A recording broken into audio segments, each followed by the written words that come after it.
Alright, so a quick announcement before the video starts. This guide is more about things I learned while I was going to 50, even after the countless things I've learned on the internet, and it's more like a filler of what other guides don't just straight out tell you, and it's also under the point of view of if you're trying to go for 50, if you want to get into combat really soon, and you just, I guess, play like me or whatever. So just take this video for what you will, and also please, if you want to elaborate on something or tell me I'm wrong, just let me know. Also, for everyone watching, turn on your annotations, because what's going to happen is in the future, I'm sure a lot of things I'll say will get either more detailed, or something I'll be saying is slightly wrong, or there's just something new that came out in the game. So I'll be putting annotations everywhere throughout the video if anyone can help me expand on what I'm trying to talk about. And that is it. So these are just simple things I wish I knew when I was going to 50, and it's not the Pain Dog edition. That is a good video, and there's tons of other resources like Hakurai. So if you guys know who those two people are and you've watched their videos, this is a good video to watch maybe after them, because this is knowledge that I needed after I watched all their awesome videos. So I'll be linking both their channels in the description, because they're the most knowledgeable Black Desert Online people on YouTube that I actually used. So there's also countless documents on Google, so keep that in mind and enjoy the video. Alright guys, so the first tip I have for you guys is to simply just get to level 13. And what does that mean? That does not mean grind from level 1 to 13. But no, basically, every single character, when you start off, is always going to have to do the same process. Like, everyone's like, when can I do this? When can I do that? Like, there is actually no level to tame a horse. Like, there's no levels to, like, do professions. You can do anything whenever you want, but I'm pretty sure every single person is probably going to follow the same procedure, and that is, you're going to start at the starting zone, probably I think here. You're going to do some simple Black Spirit quests. You're eventually going to end up having to fight a boss on the shore of over here, and you're going to go to Valia. And once you finally get to Valia, you're going to get your first donkey, and you have to ride the donkey before you can even tame a horse, because you need 5 taming. And if you even want to travel faster, that's probably a huge thing that everyone wants to start off with. So everyone's probably going to do that, and then from here you can do a lot of professions. You can learn a lot about the game, you can explore a lot, like around here-ish, but you're going to still get a Black Spirit quest eventually to come to Heidel. And Heidel is the very important city because it's the first really large city, and it has a lot of important things. And so that whole route, I think, and around the time you get to Heidel will be 12 or 13, like that's when the quests finish up, and you won't get to really another Black Spirit quest till 17 around here, which is probably where you should be training from 13 to 17. And after you meet these people in the city, there's not a lot to do. So really, one person is gonna want to do that exact same route. And the reason why I say that is because I just leveled 7 different alts over the course of like 2 days, and every single one of them I ended up getting to Heidel and then like logging off, or like auto walking to Calpheon, or just going somewhere with my alt. So yeah, that's just the first step, and I think really if you just want an ease of mind of like where to start, that's where to start. You're gonna fight a boss eventually on the shore over there, and eventually you're gonna go to Heidel. So just plan for that, and once you get to Heidel, you can see the city life. And this is Calpheon, so this is even a bigger city life, but you guys get the point. So that is the first tip. Alright, so the next tip, and don't worry, I'm going to get more and more detailed and more like, oh, I wouldn't have known that as you go through the guide, but I do have to start with the basics. So the next step, if you hit 13, is if you want to hit 50, there's a difference from questing and getting as much combat experience as possible and hitting level 50 as fast as possible. So the thing about questing is all about lore and doing things for other people and getting contribution points and possibly energy, I think. Don't even know how I get energy these days, nor do I care, because I have a decent amount on all of my characters. We'll go over that in a second, but basically, yeah, to get the best experience rates and to get the fastest levels, you're gonna want to kill things. Now, a lot of people say, oh, you don't get any experience at all from quests, and other people say, oh, you get some experience from quests. Well, I just quest all the time. But there is a fine line, and not a lot of people really explain it. So basically, the only quests that actually give you experience are probably just a couple of the Black Spirit quests. But I believe every single boss quest from the Black Spirit does give a decent amount of experience, because every time I did it, I would get like 25%. So that is something to take in consideration. You probably want to do all your Black Spirit quests if you're grinding. But you probably don't want to do any quest from anyone else that just gives contribution points. And I'm sure you can look at the reward. Also, Black Spirit quest gives you black stones, which is extremely important for upgrading your gear anyways. So unless you're just maxed, and I mean, I don't really know why you not want blackstone. But yeah, I mean, unless you just don't want one, you don't have to do it. But yeah, at 50 you're gonna get more quests from them to get blackstones anyways. So you're probably just gonna want to do all the Black Spirit quests. But again, if you want the best XP rates, you should probably be grinding, and I would say do Black Spirit quests when you can't grind. And that brings you up to the other way of getting the best XP rates. So not only do you want to grind, but you don't want to just grind alone, you want to grind with a party. Now, I don't know the exact percentages, but for an example, if I was partied with one other person, in all the other servers, like Japan and Korea, you would get 50% per person, like if you're right next to them. So if I kill someone, they get 50%, I get 50%. And that way, if you two people kill twice as fast, you get the same XP rate. But in NA and EU, it's changed, and it's actually 60%. So we would actually be getting more experience no matter what if we killed the same speed as if we were alone. Now, not only that, but I'm not sure the percentage for 3 people, but I do know that it's very nice, and that after you have 3 people, when you added a 4th or a 5th person, it doesn't change it at all. So literally adding a 4th or 5th person doesn't change the XP rates at all. They could AFK and you'd be getting the same XP rate, or they could kill with you and get even more experience. So pretty much for the fastest experience, you're going to want a 5-man party.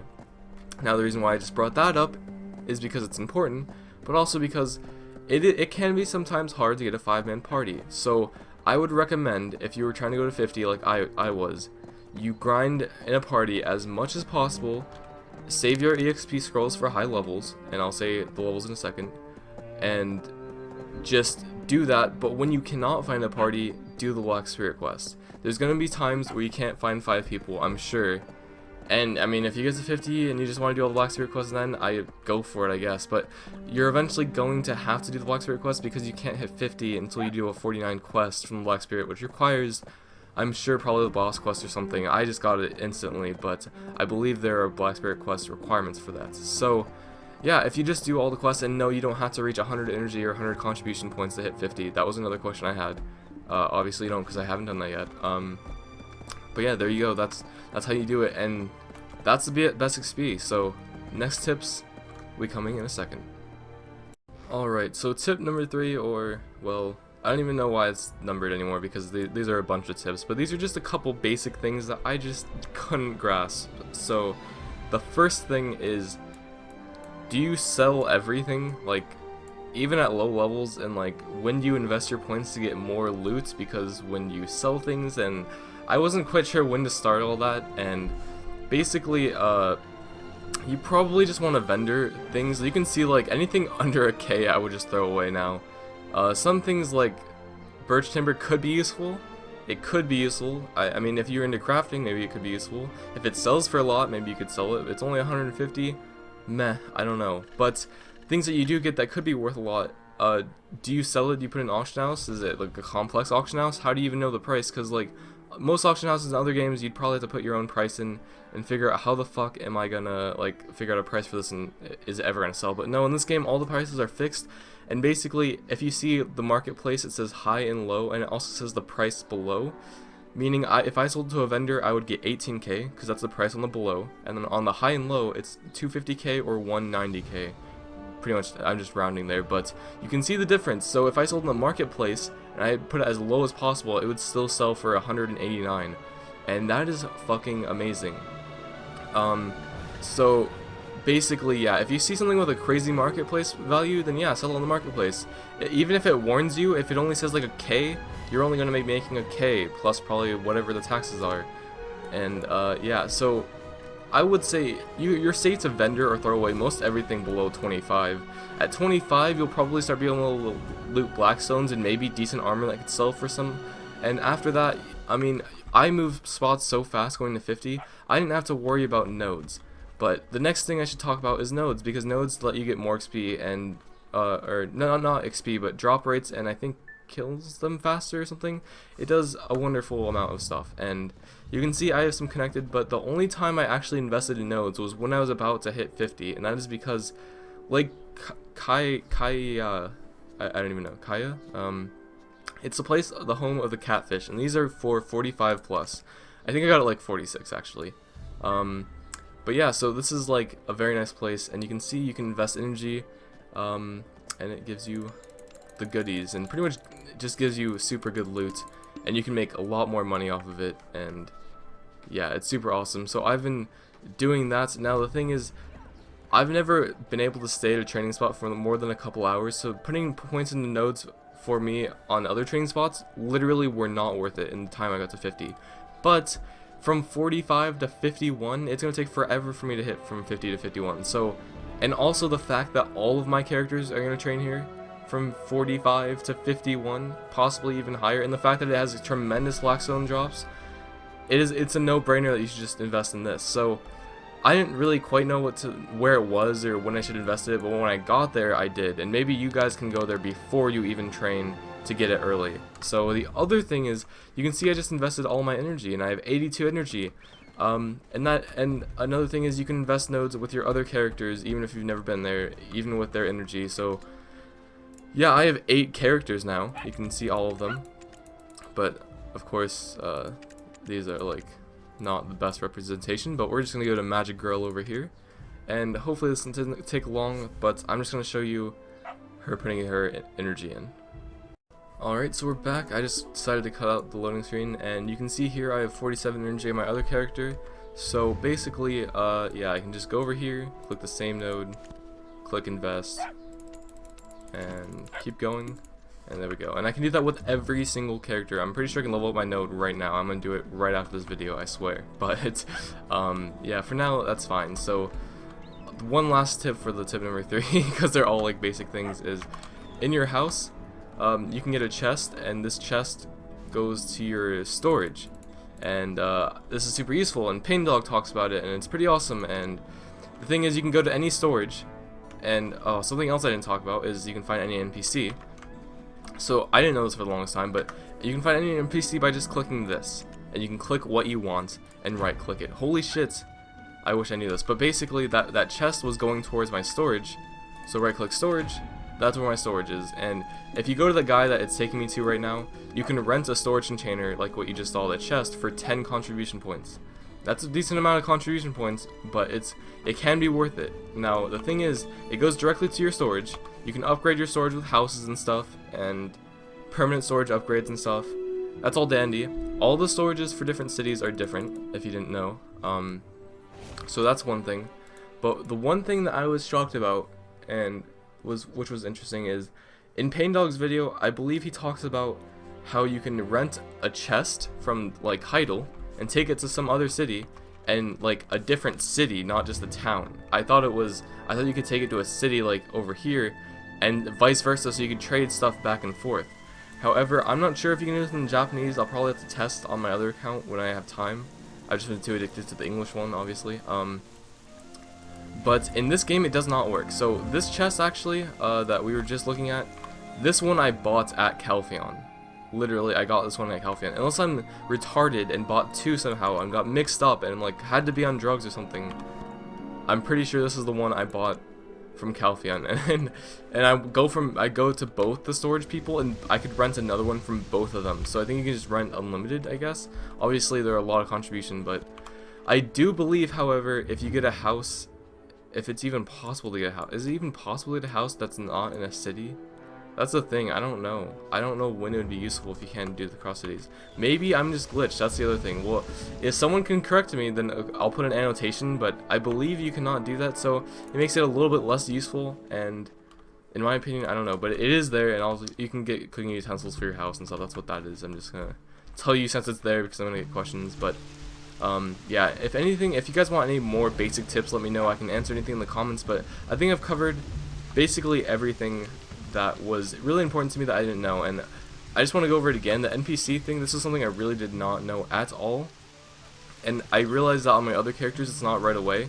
So at some point you get like knowledge for the button to appear, and then at another point you'll get knowledge for these all things that appear, because at first this is disappeared and the only thing you have is these things, and it's like, what the fuck is this?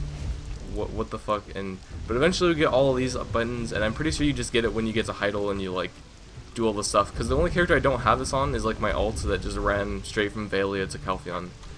So that's why I'm telling you guys to do Heidel, kids. I'm pretty sure everyone's gonna do Heidel just because you need to find fucking nearby NPCs. So yeah, that is tips number 3, and I think we have some more important tips and less basics that maybe not everyone will know coming up, but be right back. Alright guys, so this next tip is, what should you do when you're not playing Black Desert? And the answer is play Black Desert. Alright, so basically there are ways to AFK and be proficient in Black Desert, and it's not like, oh, you're gonna be super strong if you do this. It's just like there's things that you can do while you're AFK, and there are some things you may have not known that you can do. So I'm just gonna go over some things, and also there are changes between the NA EU servers and the Japanese and Korean servers, so there's a quite important change, and I'll be going over that in a second. So the first thing you can do is you can fish, and that's pretty much basic. Everyone knows you can buy a fishing pole, you can go fish, and you can do either a mini game where you get super you get fish super fast, or you can just push spacebar and just leave it overnight, and it'll even just you can click the checkbox to discard the shitty fish, so you can just get only good fish. And that's all fine and dandy. You can do the AFK, you don't have to be at your computer. You can do it overnight, you can sleep, but that's not what I do when I go to sleep at night. I get on, and there's 2 skills. Well, there's actually 3 skills that you get by like just moving, and so really quickly, you get 1 skill by just literally running or walking, or well, running or sprinting or walking. I don't know about walking, maybe just running or sprinting, but that is breath, and that actually gets you, or it says walk and run. I think it means run or sprint. Who knows? But it gives you increase in stamina, which is more run breath experience, but that also like translates to combat, so you actually probably want that for combat. I think that's a good thing for combat, and it's just good for like speeding up to people in PvP, just anything relating to running and walking, I guess. So you can get that by walking and running everywhere. In fact, I mean, eventually it'll get max, and I believe the max is level 30, but you can also just AFK walk. And here's the differences between servers. Now normally you could click here, right? I'm gonna auto walk to here. Now that's one way of getting free experience, is I can auto walk somewhere. Now in the Japanese and Korean servers, you could hold Alt and click on your original location, and yeah, nothing really happens, but you could click on your original location and it would turn green, and you could walk back and forth. Like literally after you got there, you would turn around and walk back, and vice versa, and you could do that infinitely. And actually I still do this on the Japanese server for free experience. But unfortunately, they took it out of the NA and EU. So what does that mean? That means we can't just leave it overnight like that. However, we can still leave it overnight and get experience.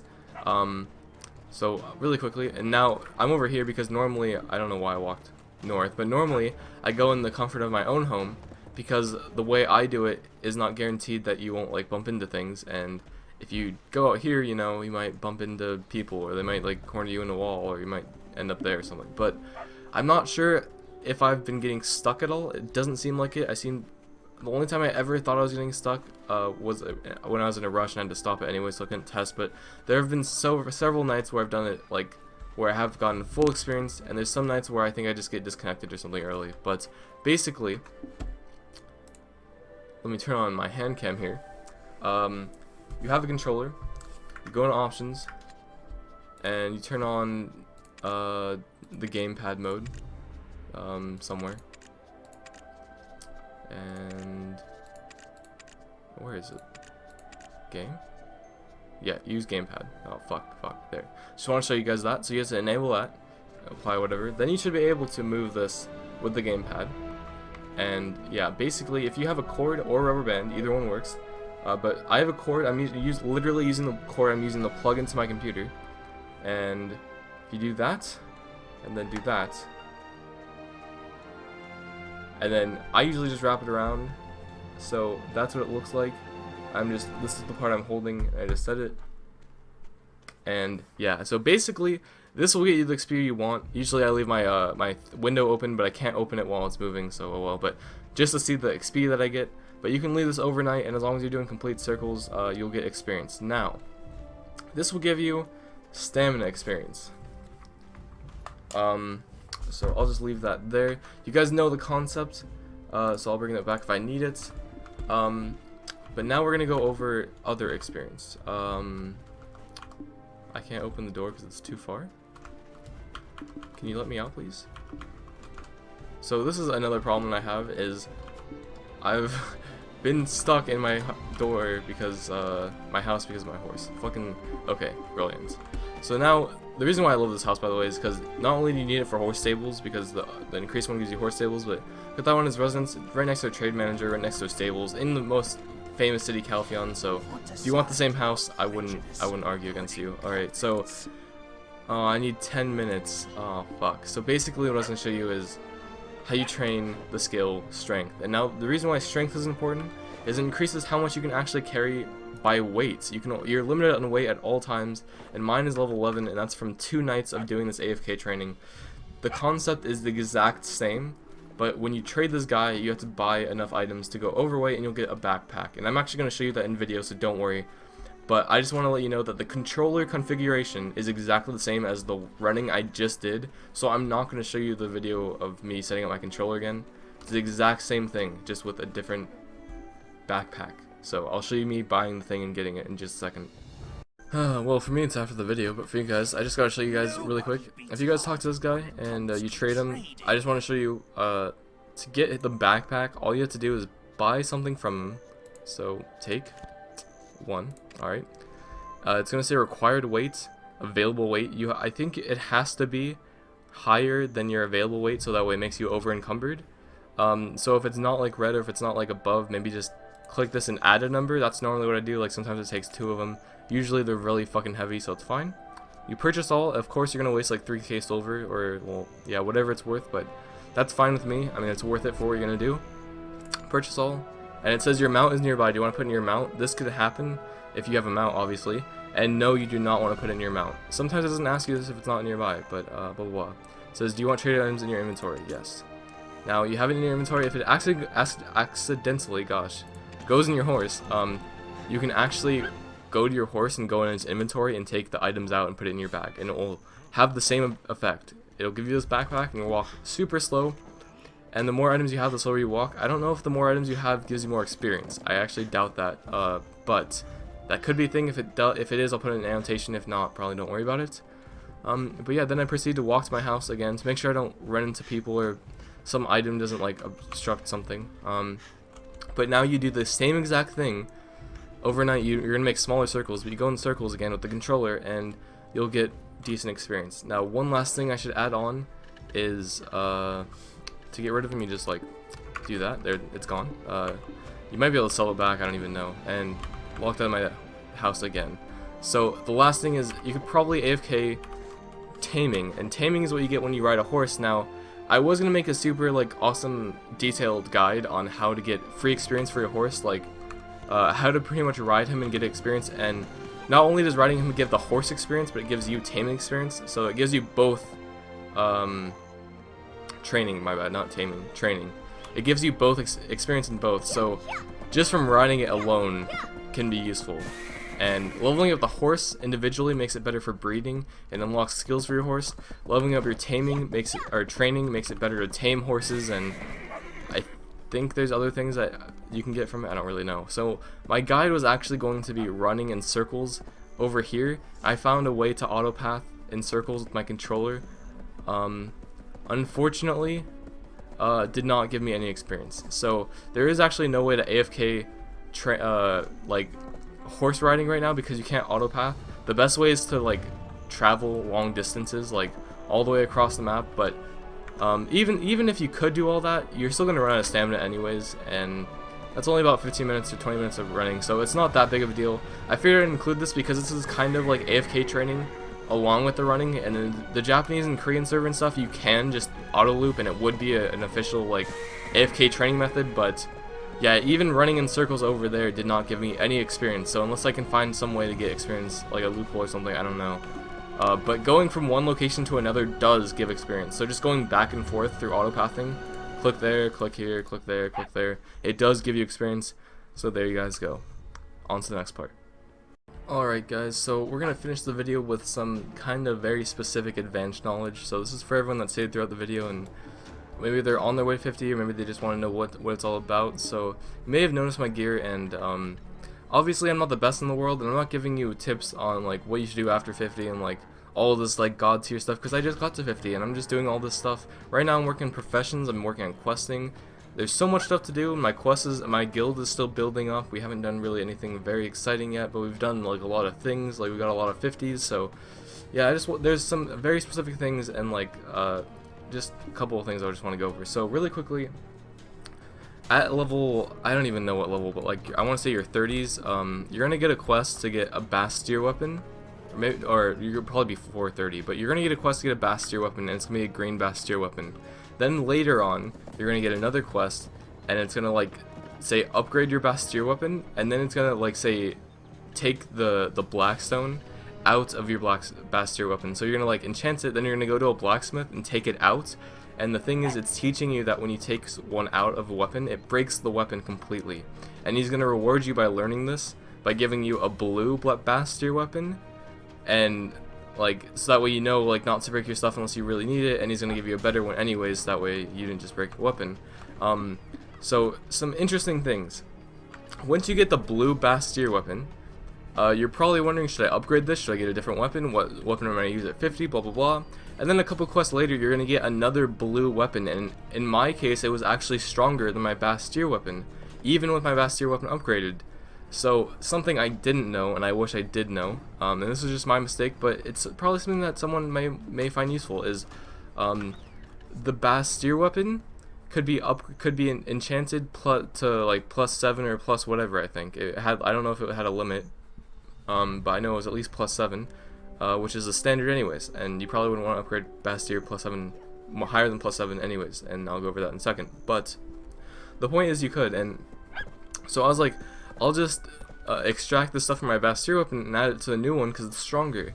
That was a mistake, and I destroyed my Bastier weapon to only find out that I could not enchant the new blue weapon because it was not enchantable. So make sure that when you like extract stuff for this ultimate weapon, that it's actually enchantable. And just so also you know that you probably will get an unenchantable blue weapon after you get the first one. So I don't know why they did that or how that worked out, but basically I ended up just getting rid of both of them and buying this weapon. And the other thing is, when should you really upgrade that blue Bastier weapon to max, or what should you do? Now, I don't know if it has a limit of 7 or not, but literally it does not matter. So my suggestion is, the Bastier weapon is probably stronger than the Uria weapon at base damage.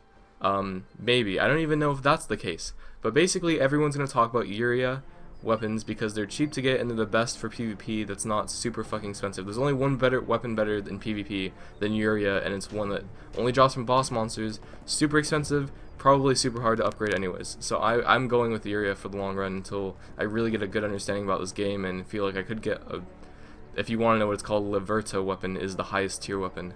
I believe it's just the best in all cases, I think, for PvP, and PvE is not really a matter. Like you're not gonna have problems killing monsters but you are gonna have problems getting killed by other people. So that's that. But basically, I would probably put all your Blackstones into that blue Bastier weapon and get it to +7. And the reasoning is because all the way up to +7 for weapons and I guess shields or whatever your offhand is 100% guaranteed. And when you extract it, you get 100% of whatever you put into it back. So basically, what I'm saying is, unless you just don't want to use the Bastier weapon at all, I mean, you can just throw it away or something, do whatever you want. I don't even know if you can sell it. I think it's bound when you get it from a quest, but I could be wrong.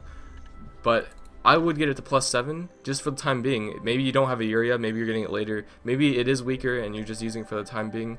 But once you get +7, I would keep it there maybe and keep collecting your Blackstones, or just do this whenever you want to, but probably around the time of 45 when you're actually unlock PvP, switch, extract all of them, put them all in a Uria, and then get past 7. So that is my guide of what you should actually enchant, and Uria seems the way to go. And if you can get your hands on a Liberto and don't mind, I believe it costs more to upgrade blue weapons, and I think Liberto starts at blue, it could be wrong.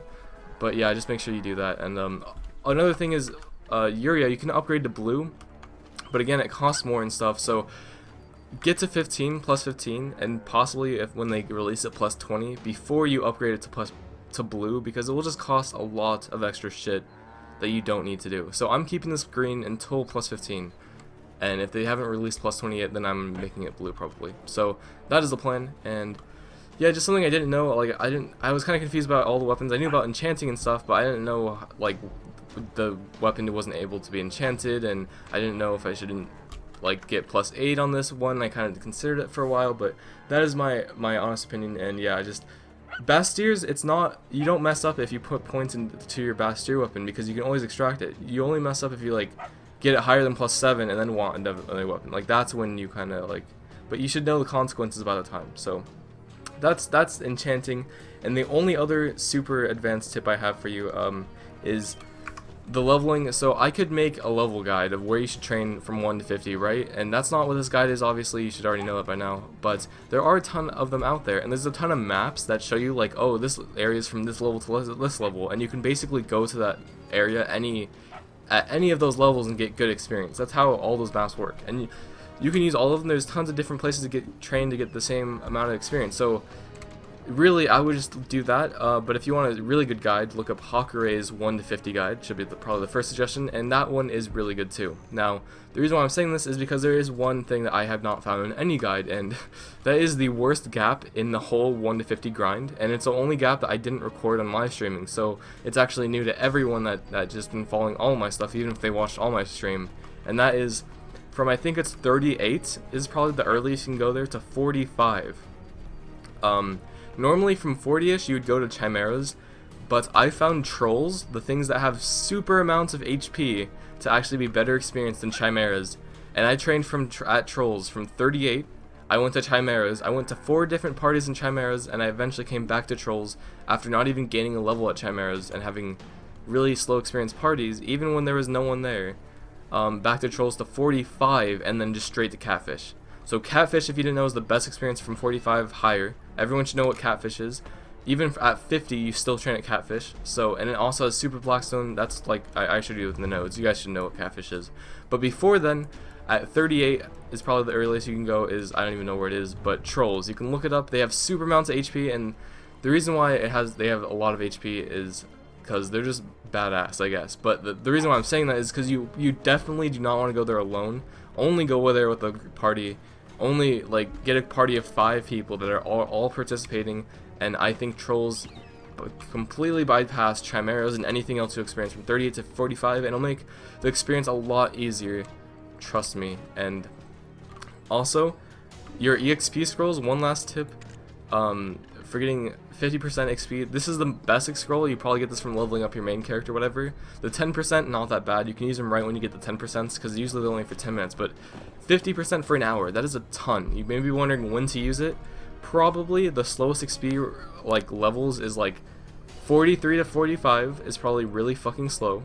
And then I ended up saving mine until after 45. I wish I used that at 43 to 45, but pretty much every level from 45 onwards, I just use the catfish to get 50. I mean, if you're really into it, it's better just to use that last little bit, so that way you get it faster and you can do higher end content faster. But 43 through 45, maybe even like 38 through 45, that's a really good, like really slow. I mean, it's a large amount of levels in one spot too, and it's the first like spot where you really stay at a while. If you do, like I didn't stay at trolls. If not, catfish is the next place where you really stay for a super long time. So this has been a super long guide. Hopefully I can put annotations like skipping through all the sections, and of course I'll take any suggestions that any of you guys have to add to my content. I really just kind of put everything I thought would be useful together in like a couple of days. It's not like the best guide out there, I know. I'm just kind of rambling on, but I hope that a lot of this information can be useful to some people out there. So again, if you want to add something to this guide, maybe add your own annotation, like let me know what you want me to put in. And if you guys want a follow-up guide for anything else I don't cover, let me know. Right now, in-game, I'm working on trying to get the fastest horse. So when I get a tier 8 horse, maybe I'll make a guide on how I did so. Right now, I haven't even bred yet, so like literally you can see how far behind I am.